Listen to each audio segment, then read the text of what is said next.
Hello guys. आज मैं आपके सामने लेकर आया हूँ हीट ट्रांसफर से रिलेटेड बहुत ही मोस्ट इम्पॉर्टेंट क्वेश्चन, जो कि आपके आने वाले एग्जामों में बहुत ही हेल्पफुल होंगे और इससे रिलेटेड प्रश्न देखने को मिल सकते हैं। ठीक है, हो सकता है कि सेम टू सेम आपको प्रश्न भी सामने देखने को मिल जाए। तो चलिए स्टार्ट करते हैं आज का पहला प्रश्न।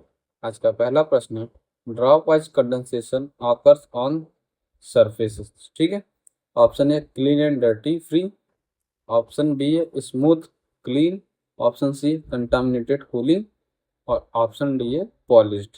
इसका करेक्ट आंसर है दोस्तों ऑप्शन नंबर सी। ठीक है, इसका करेक्ट आंसर है option number C. Correct answer है इसका सी, क्योंकि जो भी ये ड्रॉप कंडेंसेशन होता है वो कंटामिनेटेड सरफेस भी होता है। हो सकता है कि ट्यूब्स के ऊपर थोड़ा ऑयली सरफेस हो गया हो, या जो जो हमारा जो सेल साइड का मटेरियल है वो थोड़ा सा ऑयली टाइप का है। ठीक है, जिससे हमारा जो ट्यूब है वो हमारा ऑयल का एक लेयर बना हुआ है। ठीक है, इससे क्या हो, ऑयल जो हमारा है वो सरफेस पे ड्रॉप ड्रॉप वाइज करके फॉल डाउन करता है। ठीक है, तो इसलिए हमारा इसका आंसर हो जाएगा कंटामिनेटेड कूलिंग। ऑप्शन सी इसका सही है।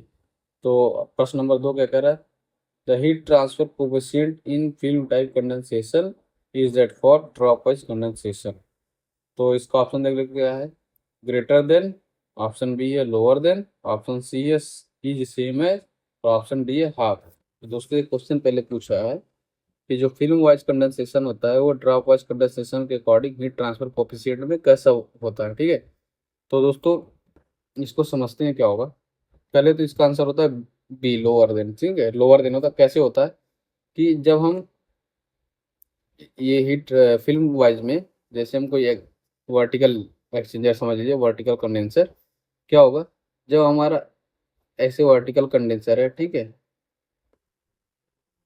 और ऐसे ट्यूब लगी है सारी की सारी, तो क्या होगा अगर फिल्म वाइज है तो हमारा इसमें जो लेवल रहेगा वो पूरा भरा रहता है, जिससे क्या कारण होता है कि जो हमारा जो ट्यूब्स है ना, जैसे मान लीजिए यहाँ पे ट्यूब्स है, ये ट्यूब्स है। ठीक है, तो इस कंडीशन में क्या होगा, तो इसके ऊपर एक ऐसे लेयर बन जाएगा। ठीक है, ऐसे लेयर बनाया रहेगा, ऐसे लेयर बनाया रहेगा, जिसके कारण क्या होगा कि जो हमारा मोस्ट ऑफ हीट ट्रांसफर है वो इसी लेयर्स के बीच में होगा। ठीक है, यहाँ पे जो लेयर्स है फ्लूइड्स की या लिक्विड की, उसमें कम होगा। ठीक है, क्योंकि ये यहाँ पर जो हमारा हीट ट्रांसफर होगा यहाँ पे सबसे ज़्यादा होगा, और ये एब्जॉर्व करने के बाद तभी यहाँ पे धीरे धीरे से फ्लूइड को गर्म कर पाएगा। इसी कारण हमारा फिल्म वाइज में हमारा रेट ऑफ हीट ट्रांसफर कम होता है कंपेयर टू ड्रॉप वाइज में। ड्रॉप वाइज में क्या होता है कि जैसे मान लीजिए कोई ट्यूब है, तो यहाँ पे इस तरह से कहीं कहीं उसमें जो ड्रॉपलेट्स बनते हैं, ड्रॉप होता है, वो ड्रॉप बन बन के धीरे धीरे अपना फॉल डाउन करते लगते हैं। ठीक है, इसके कारण क्या होगा, किसी पर्टिकुलर पॉइंट पे ही हमारा ये लिक्विड होल्ड अप होने लगता है ड्रॉप का, जिसके कारण हमारा जो पूरा ट्यूब सरफेस है वो खाली रहता है, और उस कारण हमारा हीट ट्रांसफर ज़्यादा होता है, जिसके कारण हीट ट्रांसफर कोफिशिएंट भी ज़्यादा होता है ड्रॉप वाइज में। ठीक है, तो इसलिए इसी का करंट आंसर ऑप्शन बी है करेक्ट। ठीक है, तो बढ़ते हैं अपने अगले प्रश्न की तरफ। प्रश्न नंबर 3। प्रश्न नंबर 3 क्या कह रहा है, maximum heat transfer rate is obtain in flow. यह प्रश्न पूछ रहा है कि किस टाइप के फ्लो में हमारा मैक्सिमम हीट ट्रांसफर रेट मिलता है। ठीक है, तो ऑप्शन ए है टर्बुलेंट लेमिनार, ऑप्शन बी है टर्बुलेंट, ऑप्शन सी है क्रीपिंग और ऑप्शन डी है नन ऑफ दीज। तो दोस्तों इसमें से इसका करेक्ट आंसर हो जाएगा ऑप्शन नंबर बी टर्बुलेंट। ठीक है, टर्बुलेंट के कारण जो उसके जो लिक्विड्स के पार्टिकल हो वो ऐसे रैंडमली मूवमेंट करते हैं। ठीक है, रैंडमली मूवमेंट करने से क्या होता है, हीट ट्रांसफर रेट ज़्यादा क्रिएट होता है, क्योंकि उसमें जो एनर्जी, जो हमारे मॉलिक्यूल्स है वो इधर उधर घूमने के कारण जो अपना ट्रांसफर होता है वो एक दूसरे को इजीली से ट्रांसफर कर लेते हैं। ठीक है, तो इसका करेक्ट आंसर हो जाएगा ऑप्शन नंबर बी टर्बुलेंट। बढ़ते हैं अपने अगले प्रश्न की तरफ। प्रश्न number 4, heat flux is the time rate of heat transfer per unit. इसका करेक्ट आंसर हो जाएगा option number A length, option B area, option C volume और option D none of this. तो इसका करेक्ट आंसर है option number B correct answer है। ठीक है, बढ़ते हैं अपने अगले प्रश्न की तरफ। प्रश्न नंबर 5, दोस्तों अगर आप इस चैनल पर नए हैं तो वीडियो को लाइक करिए, चैनल को सब्सक्राइब जरूर करिए, जिससे क्या होगा कि मेरे द्वारा कोई भी नई वीडियो डालने पर आपको सबसे पहले नोटिफिकेशन मिलेगा। ठीक है, तो इसका प्रश्न पढ़ते हैं। पांचवें का क्या है? Fruit juice heat sensitive material can be concentrated in evaporator. जो हमारा फ्रूट जूस है, जैसे कि कोई हमारा हीट सेंसिटिव मटेरियल है, जैसे हीट सेंसिटिव मटेरियल मतलब कि जैसे हमको अगर उसको ज़्यादा हीट दे देंगे तो वो उसको खराब होने का चांस बना रहता है। ठीक है, जिससे हमारा जो प्रोडक्ट मिलना चाहिए वो प्रोडक्ट नहीं मिल पाएगा, तो इसीलिए उस मटेरियल को हीट सेंसिटिव मटेरियल बोलते हैं। ठीक है, तो ऑप्शन देख लेते हैं क्या कह रहा है। Option A falling film, option B है लॉन्ग ट्यूब, ऑप्शन सी है हाई प्रेशर, और ऑप्शन डी है ऑल द एबव। इन चारों में से इसका करेक्ट आंसर हो जाएगा फॉलिंग फिल्म। फॉलिंग फिल्म हमारा करेक्ट आंसर है। ठीक है, फॉलिंग फिल्म करेक्ट आंसर है। बढ़ते अगले प्रश्न की तरफ। प्रश्न नंबर 9, प्रश्न नंबर सॉरी प्रश्न नंबर 6। प्रश्न नंबर 6 क्या कह रहा है? Heat sensitive material can be concentrated in the evaporator employing. जो हमारा हीट सेंसिटिव मटेरियल है वो हमें किस तरह के एवापोरेटर में यूज कर सकते हैं उसको कंसंट्रेटेड करने के लिए। ठीक है, तो ऑप्शन ए है वैक्यूम, ऑप्शन बी है हाई प्रेशर, ऑप्शन सी है हाई रेजिडेंस टाइम, और ऑप्शन डी है नन ऑफ दिस। तो दोस्तों समझते हैं क्या कह रहा है। हाई रेजिस्टेंस टाइम देने का मतलब क्या होता है? हमको वहाँ पे ज़्यादा देर रोक के करना है। ठीक है, रोकना है, जिसके कारण क्या होगा, हमारा जो भी मटेरियल है वो हमारा प्रोडक्ट में कन्वर्ट होगा। लेकिन हाई रेजिस्टेंस टाइम देने पर वहाँ पे टेम्परेचर भी ज़्यादा हो जाएगा। ठीक है, तो इसके कारण क्या होगा, हमारा जो प्रोडक्ट है, रिक्वायर्ड प्रोडक्ट, वो गड़बड़ हो जाएगा, खराब हो जाएगा। ठीक है, तो इसलिए ये ऑप्शन गलत हो जाएगा। ठीक है, ऑप्शन बी क्या कह रहा है? High pressure. हाई प्रेशर देने से क्या होगा कि हमारा अगर हाई प्रेशर है उस मटेरियल का, उस लीकर का, तो उसका बॉइलिंग पॉइंट भी ज़्यादा होगा। बॉइलिंग पॉइंट ज़्यादा होगा क्या? जिसके कारण हमारा टेम्परेचर भी ज़्यादा हो जाएगा। ठीक है, तो ज़्यादा होने के कारण क्या होगा, हमारा उसमें क्रैकिंग्स होने लगेंगे। ठीक है, मतलब जो हमारा डिजायर प्रोडक्ट होगा वो नहीं मिल पाएगा। ठीक है, क्योंकि यहाँ पे हीट सेंसिटिव मटेरियल की बात करें, ना कि हम हीट के द्वारा उस मटेरियल को हम प्रोडक्ट में कन्वर्ट करें। ठीक है, तो हमारा इस तरह से हमारा जो प्रोडक्ट है वो गड़बड़ हो जाएगा। ठीक है, तो अगर लास्ट ऑप्शन है क्या? ऑप्शन नंबर ए वैक्यूम। वैक्यूम में क्या होता है कि हम यहाँ पे एवापरेटर पे एक इजेक्टर सिस्टम लगा के, ठीक है, इजेक्टर सिस्टम लगा के इस सिस्टम में हम वैक्यूम क्रिएट करते हैं। वैक्यूम क्रिएट करने से क्या होगा कि हमारा जो इस वेसल का है, जो हमारा इस वेसल में एवापरेटर में जो हमारा मटेरियल है उसका बॉइलिंग पॉइंट कम हो जाएगा। क्यों होगा? क्योंकि प्रेशर कम हो गया। ठीक है, तो उस कारण क्या होगा, ये कम टेम्परेचर पर ही हमारा जो हीट सेंसिटिव मटेरियल है वो थिन से थिक लिक्वर में बदल जाएगा। एवापोरेटर में क्या होता है, थिन लिक्वर से, ठीक है, थिन लिक्वर से थिक लिक्वर में बदला जाता है। ठीक है, एवापोरेटर का यही काम होता है कि थिन लिक्वर से थिक लिक्वर में बदलना, जो हमारा उसमें डिजॉल्व मॉइस्चर है, सॉल्वेंट है, उनको ऐसे ही एवापोरेट करके। ठीक है, तो इसका करेक्ट आंसर हो जाएगा ऑप्शन नंबर ए, वैक्यूम क्रिएट करके। ठीक है, वैक्यूम अप्लाई करके हम हीट सेंसिटिव मटेरियल को इजीली कंसंट्रेटेड कर सकते हैं। बढ़ते अपने अगले प्रश्न की तरफ। प्रश्न नंबर 7। प्रश्न नंबर 7 क्या कह रहा है? The purpose of providing expansion bellow in the shell of tubular exchanger is to. दोस्तों इस प्रश्न का एक वीडियो में पिछले वीडियो में बना चुका हूँ, जहाँ से आपको समझने में इजी होगा। अगर आपने वो वीडियो नहीं देखी तो वीडियो जाकर जरूर देखिए। ठीक है, क्योंकि उसमें भी बहुत ही इंपॉर्टेंट प्रश्न के बारे में डिस्कस किया गया है। तो ऑप्शन ए है, देख लेते क्या कह रहा है।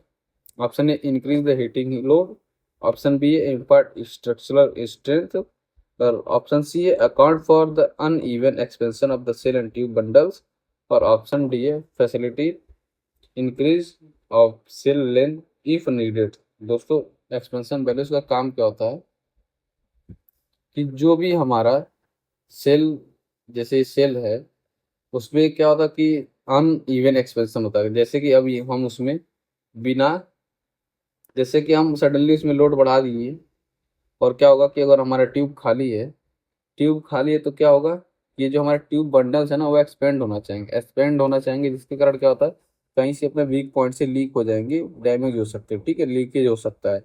और सेल में भी ये दिक्कत होती है, अगर सेल एक्सपेंड करेगा तो पूरा एक्सचेंजर खराब हो जाएगा। ठीक है, तो उसी चीज़ से बचने के लिए हम एक्सपेंशन बैलेंस देते हैं, जो हमारा जो थर्मल एक्सपेंशन होता है उसको ये एब्जॉर्ब करता है। ठीक है, एब्जॉर्ब करने से क्या होता है, सेल और ट्यूब बंडल्स दोनों को सेफ रखता है, जिसके कारण हमारा हीट एक्सचेंजर सेफ रहता है। ठीक है, तो इसका करेक्ट आंसर हो जाएगा option number C, account for the even and expansion of shell and tube bundles. ठीक है, तो करेक्ट आंसर सी है। बढ़ते अपने अगले प्रश्न की तरफ। प्रश्न नंबर 8। प्रश्न नंबर 8 क्या कह रहा है, multi pass heat exchanger are used. ये प्रश्न पूछ रहा है कि जो मल्टी पास हीट एक्सचेंजर होता है उनका यूज क्यों किया जाता है। तो ऑप्शन ए है because of simplicity of application, option B है for low heat load, option C है to obtain higher heat transfer coefficient and shorter tube, option D है to reduce the pressure drop. तो दोस्तों इसको समझते हैं। पहला क्या करें, मल्टी पास हीट एक्सचेंजर। जब मल्टी पास हीट एक्सचेंजर होगा, ठीक है, मतलब जो हमारा प्रोसेस फ्लूइड है उसको हम कई बार मूवमेंट कराते हैं। ठीक है, जो हमारा ट्यूब्स है उनका लेंथ को बढ़ाए बिना ही हम फ्लूइड को उसमें एक बार से ज़्यादा बार हम उसको मूवमेंट करा रहे हैं, मतलब ट्रांसफर करा रहे हैं। या हम कह सकते हैं जो हमारा हीटिंग मीडियम है या दूसरी साइड का प्रोसेस फ्लूइड या लिक्विड है जिसको अपने गर्म या ठंडा करना है, उस उससे इसका कांटेक्ट टाइम बढ़ा दिया जाता है। ठीक है, तो इससे क्या होगा, हमारा कम एरिया में ही हमें मैक्सिमम हीट ट्रांसफर मिल जाएगा। क्योंकि अगर हम इतना रेट ऑफ हीट ट्रांसफर पाने के लिए हम दूसरा एक्सचेंजर लगाएंगे फिर तीसरा एक्सचेंजर लगाएंगे तो उसमें हमारा कॉस्ट बहुत ज़्यादा बढ़ जाता है। ठीक है, जिसके कारण क्या होगा, हमारा लॉस हो जाएगा, टाइम का लॉस होगा, मेंटेनेंस कॉस्ट लॉस होगा और इनिशियल कॉस्ट लॉस होगा। ठीक है, उस चीज़ से बचने के लिए हम क्या करते हैं कि एक एक्सचेंजर में हम मल्टी पास बना देते हैं, जिससे क्या होता है हमें required heat of transfer coefficient मिल जाता है उस पर्टिकुलर लेंथ की ट्यूब में। ठीक है, तो इसका करेक्ट आंसर हो जाएगा option number C, to obtain higher heat transfer coefficient. ठीक है, ऑप्शन नंबर सी। और ये लो हीट के लिए नहीं होता है, क्योंकि अगर लो हीट के लिए होगा तो हमें मल्टी पास बनाने की जरूरत ही नहीं है। ठीक है, और हमारा जितना ज़्यादा ये मूवमेंट करेगा, मतलब जितना ज़्यादा पास होगा उतना ही प्रेशर ड्रॉप होता है। तो इसीलिए इसका ऑप्शन नंबर सी सही है। तो बढ़ते हैं अपने अगले प्रश्न की तरफ। प्रश्न number 9। Economy of an evaporator is influenced by.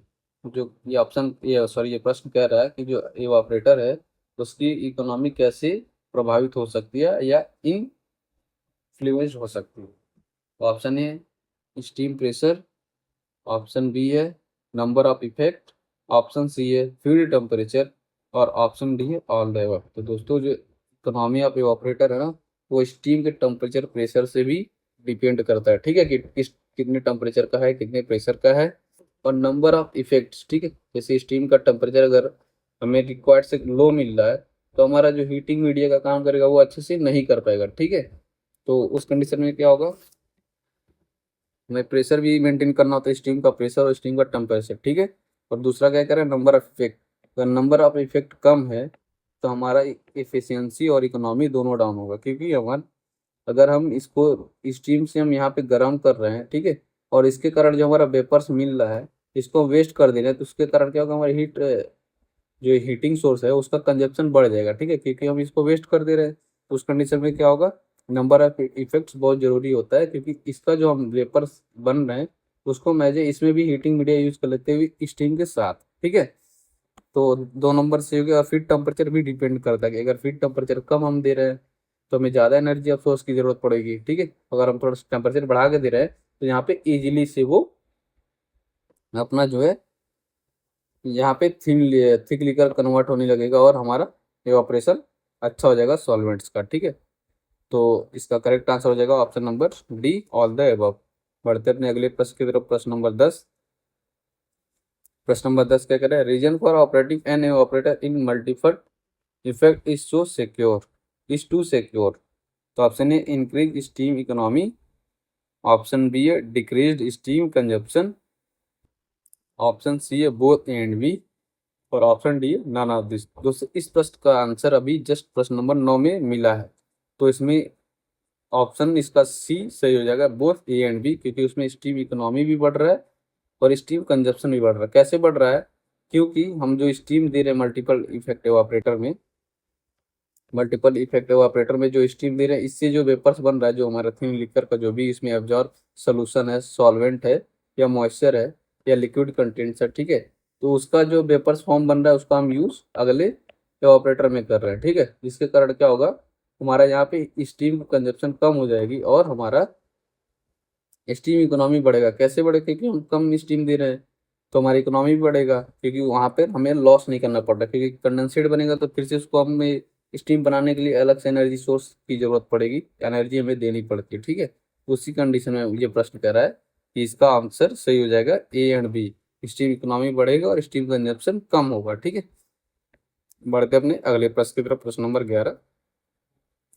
11 क्या कह रहा है, which type of most stable for cold viscous feed. ठीक है, ये पूछ रहा है, ऑप्शन से देख के पता चल रहा है एवापोरेटर के बारे में पूछ रहा है, ठीक है। तो किस तरह का एवापोरेटर जो है वो कोल्ड विस्कस फीड के लिए अच्छा होता है। तो ऑप्शन ए है फॉरवर्ड फीड, ऑप्शन बी है बैकवर्ड फीड, ऑप्शन सी है मिक्स्ड फीड और ऑप्शन डी है पैरेलल फीड। तो दोस्तों इसमें से इसका करेक्ट आंसर हो जाएगा option number B backward feed, ठीक है। बैकवर्ड फीड इसका करेक्ट आंसर है। तो बढ़ते हैं अगले प्रश्न की तरफ। प्रश्न नंबर 9 12, ठीक है। प्रश्न नंबर 12 है, baffles in the shell side of shell and tube exchanger. ये क्या कह रहा है, baffle in the shell side of a shell and tube exchanger. मतलब पूछ रहा है कि जो बैफल्स का काम क्या है shell and tube type heat exchanger में, ठीक है। तो ऑप्शन ए है increase the cross section area of tube side liquid, option B है force the liquid to flow parallel to bank. Bank मतलब ट्यूब सीट की बात बोल रहा है, तो ट्यूब सीट को बैंक भी बोलते हैं, ट्यूब बैंक, ठीक है। तो ऑप्शन सी है इसका increase the shell side heat transfer coefficient और ऑप्शन डी है decrease the shell side heat transfer coefficient, ठीक है। तो दोस्तों जो हम बैफल्स का यूज करते हैं, बैफल्स का यूज ऐसे मतलब मोस्टली हम देखते हैं 25% कट और सेगमेंटल ओरिफिस होता है, ठीक है। ऐसे होता है, जैसे मान लीजिए ये पूरा सर्कल है, तो यहाँ से ये कट भी आता है, ठीक है। ये 20% कट बोलते हैं इसको। तो क्या होता है, जैसे ये हमारा इतना पार्ट हमारा बैफल्स का काम करता है, ठीक है। इतना ही पार्ट ऐसे समझ लीजिए, यहाँ से कोई एक्सचेंजर गया, ठीक है, यहाँ पे लगा है और एक यहाँ पे लगा है, जिससे क्या होगा कि हमारा सेल साइड का जो है ना वो एरिया बढ़ जाता है। लेकिन यहाँ पे एरिया के रिस्पेक्ट में आप आंसर नहीं देंगे, अगर एरिया के रिस्पेक्ट में आंसर देंगे तो क्वेश्चन गलत हो जाएगा, ठीक है। तो इसका करेक्ट आंसर हो जाएगा हमारा option number C heat transfer coefficient, क्योंकि जो इसका कांटेक्ट टाइम है वो हमारा ट्यूब साइड की फ्लूइड के साथ बढ़ जाता है, क्योंकि इसका जो हमारा सेल साइड का मटेरियल आता है उसकी इस तरह से मूवमेंट होती है, जिसके कारण होल्डिंग टाइम इसका बढ़ जाता है, टर्बुलेंस क्रिएट हो जाता है, जिसके कारण हमारा हीट ट्रांसफर कोफिशिएंट अच्छा मिलता है अगर हम सेल साइड में वेफल्स का यूज कर रहे हैं तो बढ़ते हैं अपने अगले प्रश्न की तरफ। प्रश्न नंबर 13 क्या करा, the purpose of floating head in heat exchanger is to. ठीक है, यह प्रश्न पूछ रहा है कि जो हमारा हीट एक्सचेंजर है उसमें फ्लोटिंग हेड का क्या मतलब होता है, क्या यूज होता है, पर्पज क्या है, उद्देश्य क्या है, ठीक है। तो ऑप्शन ए है avoid buckling of tubes, option B है provide support for tubes, option C है डिक्रीज द प्रेशर ड्रॉप और ऑप्शन डी है facilitate the its lengthening if needed, ठीक है। तो ऑप्शन इसका एक करेक्ट आंसर हो जाएगा option A buckling the of tubes, ठीक है। बकलिंग मतलब क्या होता है कि बेंड्स हो जाना या अपने प्लेस से हट जाना, ठीक है। जब हमारा हाई टेम्परेचर फ्लूइड देते हैं तो उसके कारण क्या होता है, जो हमारे ट्यूब्स में एक्सपेंशन होता है, ठीक है। एक्सपेंशन होगा क्या होगा, तो हमारा जो भी हमारा जहाँ से कनेक्टिंग पॉइंट रहेगा वहां से लीक होने के चांसेस ज़्यादा रहते हैं, ठीक है। तो मोस्टली जो हमारा फ्लोटिंग हेड है ना यू ट्यूब टाइप में ज़्यादातर देखने को मिलता है, ठीक है। जिसके कारण क्या होगा, यहाँ पे एक हमारा फ्लोटिंग हेड लगा देते हैं, जिसके कारण अगर इसमें एक्सपेंशन होगा तो ये भी एक्सपेंस करके इसके साथ एडजस्ट हो जाता है, ठीक है। जैसे जितना ये पीछे जाएगा फ्लोटिंग हेड उतना ही पीछे जाके इजीली से इसको सेव कर लेता है, ठीक है। तो इसलिए इसका करेक्ट आंसर है अवॉइड बकलिंग ऑफ ट्यूब। बढ़ते अपने अगले प्रश्न की तरफ। प्रश्न नंबर 14 क्या कह रहा है, in an extended surface heat exchanger fluid having lower coefficient. ये प्रश्न पूछ रहा है कि एक्सटेंडेड सरफेस का जो हीट एक्सचेंजर है उसका जो लोअर हीट ट्रांसफर कोफिशिएंट है वो किस साइड में बहता है, ठीक है। तो option A flow through the tubes, flows outside the tubes और ऑप्शन सी है कैन फ्लो आइदर इनसाइड और आउटसाइड ट्यूब और ऑप्शन डी है should not be used as it gives very high pressure drop. इसका correct answer हो जाएगा option number B, out of the tube. ठीक है, आउटसाइड ऑफ द ट्यूब क्यों होगा? क्योंकि जो हमारा एक्सटेंडेड सरफेस है वो हम ट्यूब के अंदर नहीं, ट्यूब के अंदर बना, सॉरी बाहर बना दे। ठीक है, ट्यूब के बाहर बनाने क्या होता है, जैसे मान लीजिए यहाँ पे ऐसे पिन कर दिए, पिन लगा दिए। ठीक है, अभी क्या होगा, जो लिक्विड हमारा बस इस पैरेलल सरफेस पे मिल के जा रहा था, अभी क्या होगा, इसका सरफेस एरिया बढ़ जाता है, ये बढ़ गया, ये बढ़ गया, ये बढ़ गया। ठीक है, उससे के कारण क्या होता है, ये हमारा ये फिन्स लगे हैं, समझिए ये फिन्स है, इनमें जो गैस जाती है, फ्लू गैस या हमारा प्रोसेस गैस, ठीक है, तो उनमें से उसमें बहुत सारा कांटेक्ट टाइम बढ़ जाता है। क्योंकि ये सिर्फ इसमें 2D के सहायता से बस एक साइड दिखा पा रहा हूँ, 3D में आप समझ सकते हैं देख के। ठीक है, तो उसमें चारों तरफ ये ऐसे ही पिंस जो बने होते हैं, चारों तरफ बने होते हैं, जिसके कारण क्या होता है, जो हमारा अदर मटेरियल जाता है जिसको हम ठंडा या गर्म करना होता है, ठीक है, उसका कांटेक्ट टाइम बढ़ जाता है हमारा ट्यूब साइड के फ्लूइड से। इसी कारण हमारा जो है, जो हमारा जो ये लोअर फ्लूइड कोफिशिएंट वाला है, जिसका जो हमारा लो कोफिशिएंट होता है जिस फ्लूइड का, उसको हम आउटसाइड द ट्यूब फ्लो कराते हैं, जिसके कारण हमारा रेट ऑफ हीट ट्रांसफर अच्छा मिलता है, हीट ट्रांसफर कोफिशिएंट अच्छा हो जाता है। ठीक है, इसका correct answer option number B. तो बढ़ते अपने अगले प्रश्न की तरफ, प्रश्न नंबर 15। 15 नंबर प्रश्न क्या कह रहा है, crystal size in continuous crystallizer depends upon the, ये प्रश्न पूछ रहा है कि जो हमारा क्रिस्टलाइजर में क्रिस्टल बनते हैं वो किस किस पर डिपेंड है इन ऑप्शन में से। तो ऑप्शन ए है rate of heat transfer, option B है degree of turbulence, option C है डिग्री ऑफ सुपर सैचुरेशन, और ऑप्शन डी है ऑल द अबव। दोस्तों, जो भी हमारे क्रिस्टलाइजर में क्रिस्टल बनते हैं, क्रिस्टल साइज, वो इन तीनों पे डिपेंड होते हैं। ठीक है, rate of heat transfer, degree of turbulence और डिग्री ऑफ सुपर सैचुरेशन। ठीक है, क्रिस्टल बनने के लिए सबसे पहला कंडीशन होता है, जो भी हमारा लिक्विड है, मटेरियल है, लिक्कर है, वो सुपर सेचुरेशन कंडीशन में होना चाहिए। ठीक है, इसका करेक्ट आंसर हो जाएगा option number D, all the above. ठीक है, rate of heat transfer, degree of turbulence और डिग्री ऑफ सुपर सेचुरेशन। तो बढ़ते हैं अपने अगले प्रश्न की तरफ, प्रश्न नंबर 16। प्रश्न नंबर 16 पढ़ने से पहले मैं बोलना चाहता हूँ दोस्तों, अगर आप वीडियो पे नए हैं या चैनल पे नए हैं तो आप वीडियो को लाइक शेयर कमेंट जरूर करिए, और अगर मेरा पिछली वीडियो नहीं देखा तो आप उस वीडियो को जरूर देखिए, क्योंकि वो भी बहुत इंपॉर्टेंट वीडियोज है आपकी किसी भी एग्जाम की तैयारी के लिए। ठीक है, अगर आपको क्वेश्चंस का आंसर पहले से पता है तो आप कमेंट करके क्वेश्चन नंबर के साथ आंसर दे सकते हो। तो प्रश्न नंबर 16 क्या कह रहा है, when vaporization takes place directly at the heating surface it is called. यह प्रश्न पूछ रहा है कि जब किसी सरफेस से जो वेपराइजेशन डायरेक्टली होता है तो उसे हम क्या कहते हैं। तो ऑप्शन ए है फिल्म बॉइलिंग, ऑप्शन सी है न्यूक्लिएट बॉइलिंग, और ऑप्शन सी है वेपर बाइंडिंग, और ऑप्शन डी है नन ऑफ दिस। दोस्तों, फिल्म बॉइलिंग क्या होता है, फिल्म बॉइलिंग जैसे जैसे कोई वेसल है, ठीक है, या जैसे कोई बर्तन ही समझ लीजिए, तो उस कंडीशन में क्या होता है कि हम इसमें मान लीजिए पानी भर दिया, ठीक है, यहाँ तक पानी भर दिया। अब क्या होगा, यहाँ पे जो हमारा निचला सरफेस है, जैसे हम यहाँ पे हीटिंग दे रहे हैं, ठीक है, हीट दे रहे हैं, तो यहाँ पे एक लेयर जो होगी सबसे बॉटम में पानी की, वो पहले हीट ऑब्जर्व करेगी। हीट ऑब्जर्व करेगी तो क्या होगा, एक ऐसा टेम्परेचर आता है कि जहाँ से हमारे जो बबल्स है ना, बबल्स बनने तेजी से बनने स्टार्ट हो जाते हैं। ठीक है, जब बबल तेजी से बनने स्टार्ट हो जाते हैं तो उस कंडीशन में क्या होता है, जो हमारा न्यूक्लिएट बॉइलिंग स्टार्ट हो जाता है, क्योंकि यहाँ जो इनकी वेलोसिटी है ना बहुत तेज होती है, बहुत तेज होने के कारण ही उसको न्यूक्लिएट बॉइलिंग बोला जाता है। ठीक है, और ऑप्शन ए क्या है, फिल्म बॉइलिंग। अगर यहाँ पे लेयर ही बना रह रहा है तो ठीक है, तो सबसे पहले क्या होता है, फिल्म बॉइलिंग होता है, तो जिसके कारण हमारा जो हमारा ये अदर लेयर, अपर लेयर वाले जो लिक्विड से लिक्विड ड्रॉपलेट्स पानी के, उसको गर्म होने में टाइम लगता है। ठीक है, तो पहले ही हमारा फिल्म बॉइलिंग वाला सरफेस गर्म होता है, उसके बाद जो लिक्विड बनते हैं, जो लिक्विड ड्रॉपलेट्स मतलब बबल्स बनते हैं, वो तेजी से बन के ऊपर भागते हैं, क्योंकि उनकी वेलोसिटी तेज हो जाती है, और ये क्या बोलते हैं, इसी कारण जो है हमारा ये इसका आंसर से हो जाएगा न्यूक्लिएट बॉइलिंग। ठीक है, और उसकी डेंसिटी कम हो जाती है, जिसके कारण ये और भी वेलोसिटी से तेज भागता है। तो इसीलिए इसका करेक्ट आंसर हो जाएगा option number B, nuclear boiling. ठीक है, बढ़ते हैं अगले प्रश्न की तरफ। प्रश्न नंबर 17। प्रश्न नंबर 17 क्या कह रहा है? An ejector is use to, ejector का यूज किस लिए किया जाता है? तो option A increase pressure, option B है इंक्रीज टेम्परेचर, ऑप्शन सी है रिमूव कंडेंसेट, और ऑप्शन डी है नन ऑफ दिस। दोस्तों, इजेक्टर का यूज किया जाता है किसी भी सिस्टम में वैक्यूम क्रिएट करने के लिए। ठीक है, वैक्यूम क्रिएट करने के लिए कैसे होता है इजेक्टर? जैसे मान लीजिए